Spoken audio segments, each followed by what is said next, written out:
If a friend called you right now, like right this very second, and asked, do you have a minute? What would you say? Um, well, I mean, depending on who it is, I'd probably just say, sure, what's up? Or, maybe brush them off with, actually, I'm totally tied up right now. Right. Because you understand the subtext. You know they aren't like asking for an inventory check of your wristwatch. Yeah, exactly. But in our source material today, which is this brilliant transcript from the English Leap podcast, one of the hosts shares this incredible anecdote. A friend calls him up and asks, do you have a minute? And he answers, completely literally, yes, I have exactly 2 minutes. Oh my gosh. Which, of course, naturally resulted in the friend just laughing out loud. Right. And it perfectly illustrates the trap of textbook language learning. He was treating the word have like it only possessed one rigid definition, like Yeah. pure ownership. Right, the dictionary Yeah, definition. exactly. But native English speakers deploy the word have for at least 11 completely distinct functions every single day. I mean, beginners learn it as just owning a phone or a bag, but it really operates as this linguistic Swiss Army knife. It's just hiding in plain sight and doing all the heavy lifting in casual conversation. Yeah, it's actually known in linguistics as a dilexicalized verb, or more colloquially, you call it a light verb. Okay, let's unpack this, Yeah. because I want to make sure we give you, the listener, a step-by-step daily mastery guide for this.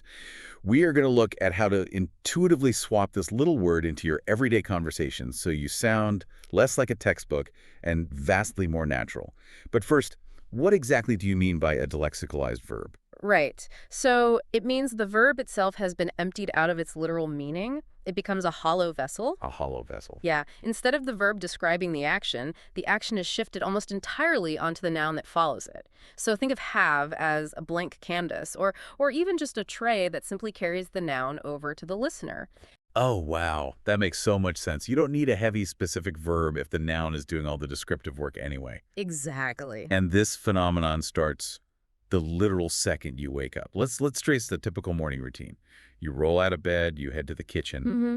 Logically, a language learner might say, I eat breakfast, or I drink coffee. Which is perfectly fine. Right? Functionally, people will understand you, but it sounds slightly robotic. Because native speakers just instinctively swap out those literal verbs for our hollow vessel. We say, I have breakfast, or I have coffee. And the mechanics behind the swap are actually deeply psychological. Wait, really? How so?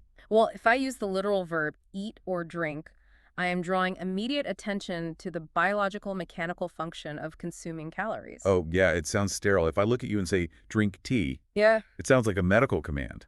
Like I am instructing you to ingest liquid for your health. Yes. But if I say, let's have coffee together, it feels entirely different, right? Oh, absolutely. It's a warm invitation. It becomes an experience. Emptying out that literal verb softens the phrase have, shifts the focus away from the caffeine and onto the social ritual. It implies sitting down, relaxing and sharing a moment. The noun, the coffee, becomes the star of the sentence, and it represents the entire event. That is so cool. And that focus on the experience over the action follows you right out of the kitchen and into the bathroom. Yeah. We don't clean our bodies, we have a shower. Oh, yeah. Or we have a bath. What's fascinating here is that learners often experience a psychological quirk with this. They focus so intensely on the noun like the water, the soap, the towel, that they don't even realize they're successfully utilizing a uniquely native phrasing. The verb just slips into their vocabulary because they hear it so frequently. Yeah, and it's worth noting here that American English relies heavily on take a shower, while British and International English lean hard into have a shower. Yeah. But both empty out the literal action. Right, right. And this extends to resting, too. You don't execute a sleep, you have a nap, or you have a rest. It's incredibly smooth. And we should probably briefly touch on the underlying muscle memory here, too. You likely already know that the pronouns I, you, we, and they pair with have, while he, she, and it pair with has. Right, the basic grammar. Exactly. We don't need to dwell on the grammar rules, but it is really vital to recognize how those different phonetic sounds alter the rhythm of casual speech. Oh, like connected speech. Yes. I have a shower. Links together softly, almost sounding like a shower. But when you shift to a third person, she has a shower, that sharp sound forces a slightly different, punchier cadence. That connected speech is the absolute secret sauce of fluency. And we'll practice linking those sounds more in a minute. But right now, we are showered, we've had our coffee, we've had our breakfast, and the morning routine is over. Time for the daily grind. Exactly. It's time to head to work. And the workday introduces an entirely new layer of complexity for this word: obligations, social scripts, and varying levels of formality. Let's loop back to the anecdote that kicked off our deep dive today. You arrive at the office, and you need to gauge a colleague's availability. The universal social script is, do you have a minute? Which is such a brilliant idiom because it completely strips the word minute of its mathematical reality. You are asking for their attention, not literally 60 seconds of their time. Right. And a natural response is something like, yes, what is it? Or if you're swamped, the polite deflection uses the exact same framework. You'd say, sorry, I don't have time right now. Speaking of being swamped at work, Yeah. I really want to stress test this hollow vessel concept. Let's do a rapid-fire demonstration of just how heavily native speakers lean on have to express workday frustrations and casual realities. Oh, I like this. Give me 10 slightly absurd but completely natural, funny lines you might actually use or hear in an office setting using only have frameworks. Challenge accepted. Let's see. Number 1, I have zero interest in that spreadsheet. Nice. Number 2, I have a sudden urge to fake a power outage. Aha, yes. Number 3, do you have any idea how boring this is? 4, I have half a mind to hide under my desk. 5, I have a bone to pick with whoever jammed the printer. Oh, always the printer. 6, we have a mountain of paperwork that is actively judging me. 7, I have a sneaking suspicion my boss is actually a robot. 8, I have to pretend I didn't just spill coffee on my pants. 9, I have no clue what I'm doing, but I'm doing it with confidence. Love that one. Yeah. And 10, I have exactly 2 brain cells left, Good. and they're both focused on lunch. That is flawless. Right. 10 completely different emotions. Suspicion, frustration, exhaustion, all carried by one single verb. It just proves how much heavy lifting have is doing behind the scenes. And notice how the formality shifts based purely on the noun you pair it with, too. Our source material highlights a crucial distinction in workplace communication. You can have a chat, you can have a talk, or you can have a meeting. Oh, those carry vastly different emotional weights. I mean, if I say, let's have a chat over coffee, I'm signaling really low stakes. It's friendly banter. We're just catching up. Right. But if a colleague approaches your desk and says, we need to have a talk, your stomach instantly drops. Oh, yeah. Pure dread. The hollow verb have is suddenly carrying a very heavy noun. A talk implies consequences, serious feedback, or emotional weight. And have a meeting strips away the emotion entirely. It's scheduled, professional, formal. It's basically the linguistic equivalent of a calendar invite. Exactly. Now, beyond communication, the workday brings us face-to-face with our obligations, which requires the have-to structure, spelled H-A-V-E, followed by the preposition to. Ah, yes. This construction indicates pure necessity. You like a choice, you are required to do it. I have to finish this report, or she has to leave early. Okay, hold on. I need to push back on the logic here because this feels like a glitch in the linguistic matrix. If have to equals must, then the negative form don't have to should logically equal must not. Why is there this massive disconnect? Oh, it is a notorious trap for learners, and your logic is perfectly sound, which makes it incredibly frustrating. Let's break down the psychological difference. Don't have to implies freedom. It introduces a choice where an action is merely unnecessary, like you don't have to attend the Friday lunch if you're busy. Right, so I can go if I want the free pizza, but I'm not required to. The pressure is completely off. Exactly the opposite of must not.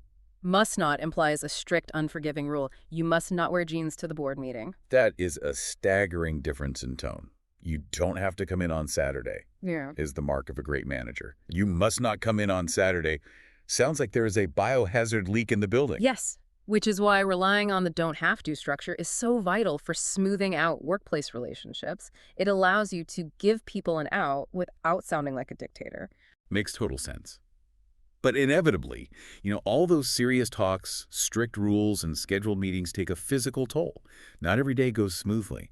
And as we transition from managing our tasks to handling our physical problems, this chameleon word comes to the rescue yet again. Ah, the late afternoon slump.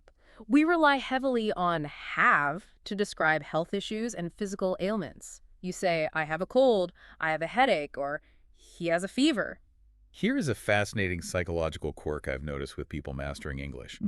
When trying to describe a daily habit or a sudden pain, they try to embody the problem rather than possess it. They will say, I am headache. Yeah, and the instinct makes sense. They are trying to describe their current state of being, but grammatically it is jarring. You cannot literally be a headache. Right. You are a person experiencing one. Exactly. The word have allows you to hold the illness separate from your identity. That separation gets incredibly tricky with the word cold, though, because you can definitively say, I am cold.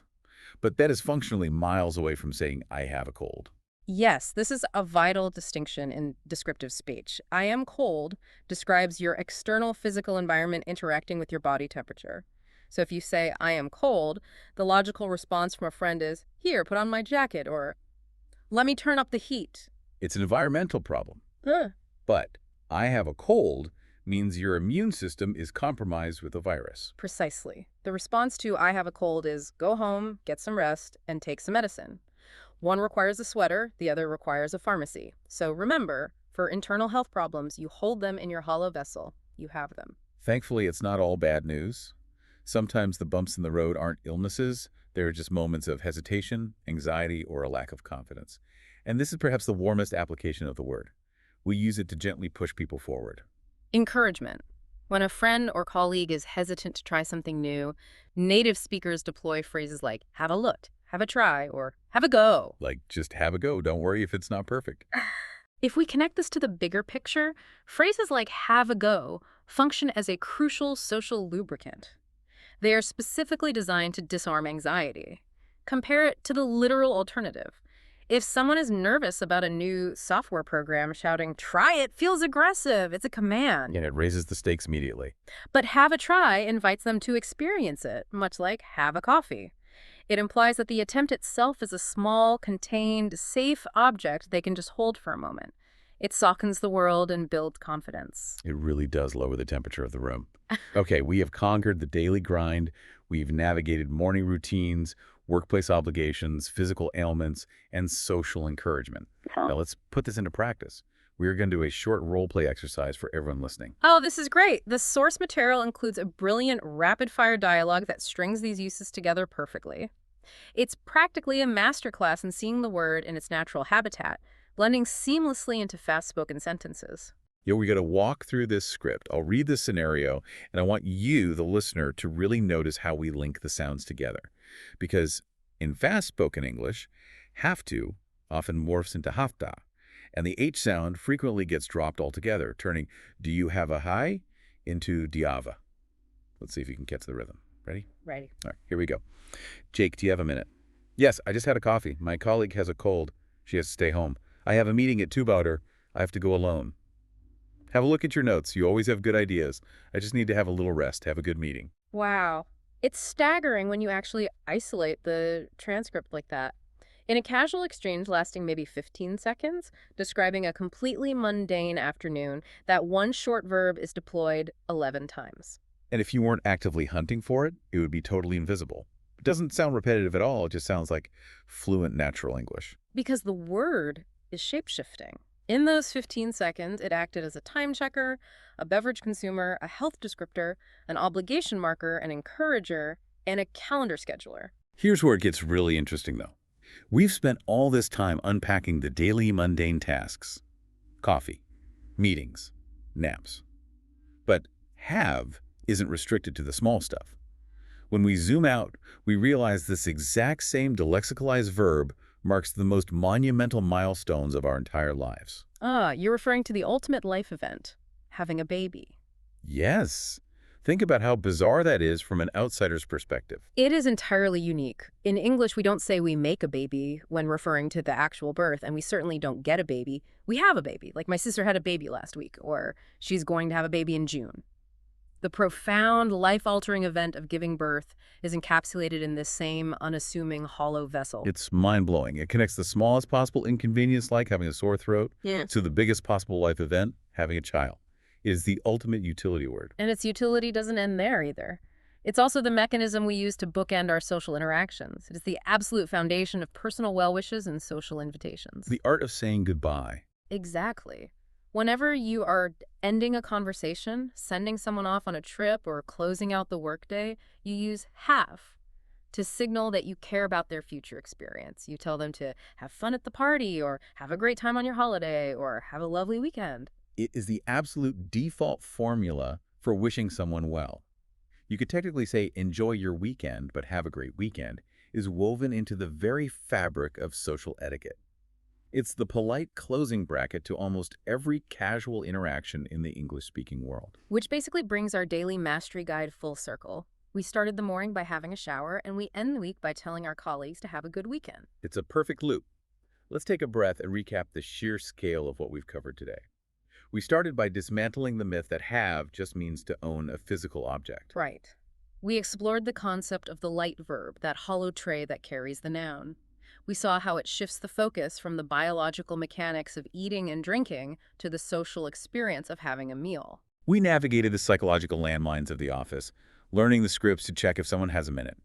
We decipher the massive emotional difference between having a chat and having a talk, and untangle the rules of what you have to do versus what you don't have to do. We learned to separate our identities from our illnesses, noting the crucial difference between feeling cold and having a cold.